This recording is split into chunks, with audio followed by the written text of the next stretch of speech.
Example 2। क्या कहता है एग्जाम्पल 2 बच्चों, ध्यान से सुनो और देखो। कहता है कि अ रेक्टेंगुलर पार्क, एक क्या है, सॉरी ट्रायंगुलर, एक ट्रायंगुलर पार्क है ए बी और इससे एक ट्रायंगुलर पार्क है जिसके साइड्स हमको दी गई है 180, 80 और 50, 180, 80 और 50 मीटर। ठीक है, अब कहते हैं कि एंड अ गार्डनर धनिया। अब एक गार्डनर है धनिया जो चाहता है कि इसके चारों, इसके तीनों साइड क्या लगाए, वो फेंस लगाए, वो फेंस लगाना चाहता है। और जो ये फेंस का जो ये स्पेस दिख रहा है ना आप लोगों को, इसमें वो क्या लगाना चाहता है, ग्रास। ठीक है, ग्रास लगाना चाहती है। और क्वेश्चन में अब ये पूछता है कि how much area does she need to plant.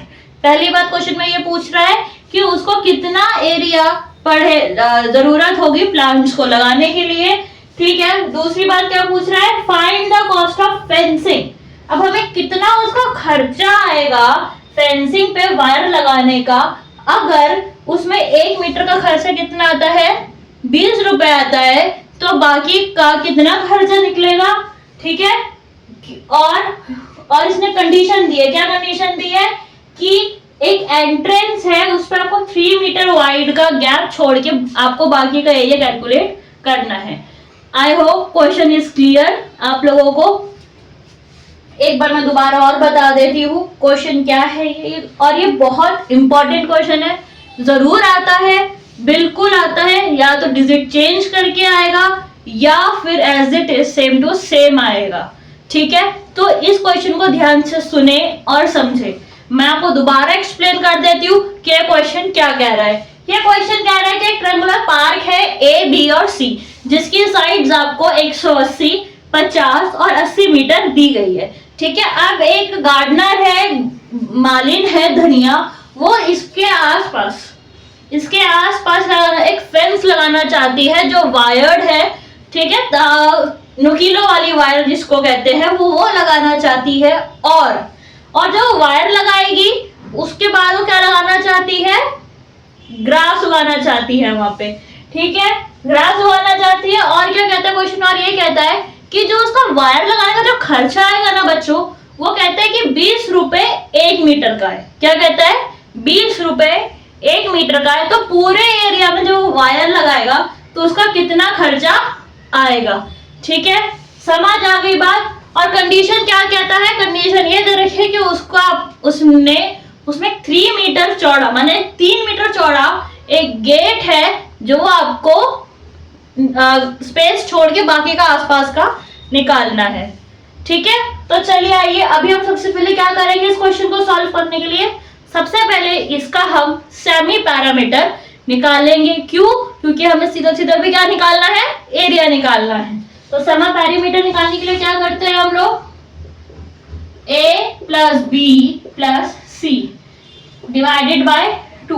आप लोगों को तो पता ही है ना कि a क्या है, b क्या है और c क्या है। देखो, जो a है वो 50 मीटर है, जो b है वो 80 मीटर है और जो c है वो 120 मीटर है। ठीक है बच्चों, इतना तो क्लियर होगा आप लोगों को। अब हम करेंगे 50 प्लस 80 प्लस 120 को हमने 2 से डिवाइड कर देंगे। तो बेटा जब हम इन सबको कैलकुलेट करते तो कितना आता है, जीरोस, 8 2 10 5 15 का 5 कैरी 1, 250 डिवाइडेड बाय 2। ठीक है, और जब हमने इसको 250 को डिवाइड कर दिया तो बेटा आंसर कितना आएगा, 125। ठीक है, तो ये क्या निकल के आ गया आपके पास, सेमी पैरामीटर निकल के आ गया।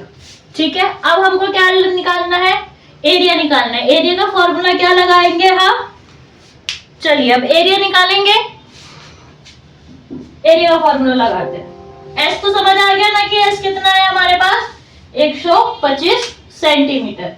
ठीक है, चलिए आगे देखते हैं।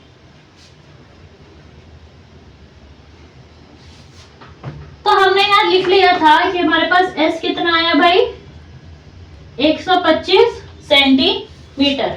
ठीक है, अब हम यहाँ पे नहीं लगाएंगे एरिया ऑफ ट्रायंगल। क्या होता है मैंने आपको बता रखा है, एस माइनस ए, एस माइनस बी और एस माइनस सी। मुझे आशा है कि अब तक आपको तो फॉर्मूला ये रट गया होगा, याद हो गया होगा। ठीक है, तो चलिए आइए अब इसमें, अब एस कितना है तो बच्चों 125 है ना, तो 125, फिर यहाँ पे माइनस करेंगे कितना 50, फिर 125 में से माइनस करेंगे 80, फिर 125 में से माइनस करोगे आप 120। ठीक है बच्चों, इतना समझ आया। अब इसको फटाफट हम लोग कैलकुलेट, ठीक है, तो अब हमें क्या करना है, अपने वैल्यूज यहाँ पे पुट कर दिए, अब हमें इन सबको क्या करना है, माइनस करना है। ठीक है, तो यहाँ पे आएगा 125, इसको माइनस करेंगे तो कितना आएगा 75, फिर इधर आएगा 45 और इधर आएगा 5। ठीक है, तो आप लोग देखेंगे कि मैंने जैसे पहले ही कैल्शियम लेके रख रखा है इधर, जब हमने 125 का एलसीएम लिया तो हमारे पास क्या आया बच्चों, 3 टाइम्स 5 आया। ठीक है, और जब मैंने यहाँ पे 75 का एलसीएम लिया, ठीक है, मैं आपको दोबारा लेके दिखा देती हूँ 75 का एलसीएम हमने कैसे लिया था। इसको हम पहले 5 से डिवाइड कर देते हैं। ठीक है,